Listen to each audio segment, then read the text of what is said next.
As you know, guys, an alternator, as we've told you, produces AC. That's alternating current, just like the lights in this room are running on. And the machine in front of us here is what's known as an oscilloscope. It's really like a flash voltmeter that allows us to measure time as well as voltage. And you can see the alternating current on the screen.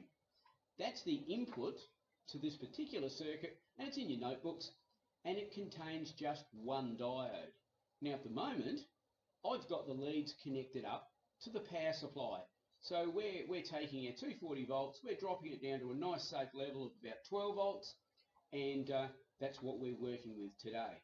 So if I take my oscilloscope leads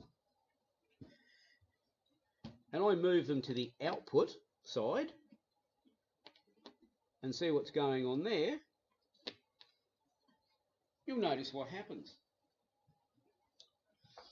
You'll see now we've cut off the bottom half of the wave. We've used one diode to block the negative going wave, and so what we've got is half wave rectification.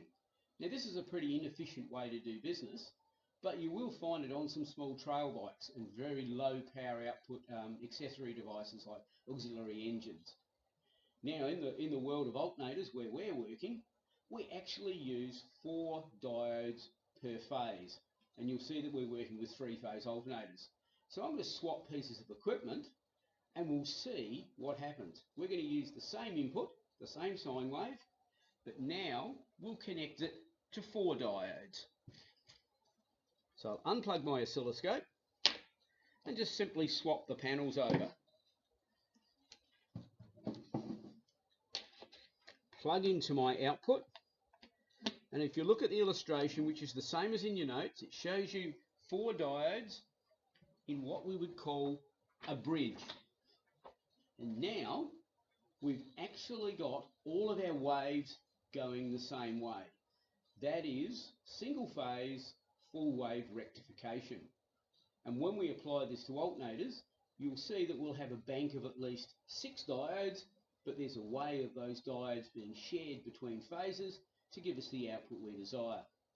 The diodes are what made alternators a feasible proposition from charging systems, and that's when we said many years ago goodbye to the generator. So I hope that helps with understanding how we have single phase half wave rectification with 1 diode, but we need 4 diodes to have single phase full wave rectification. And we'll apply that to our practical with alternators very soon.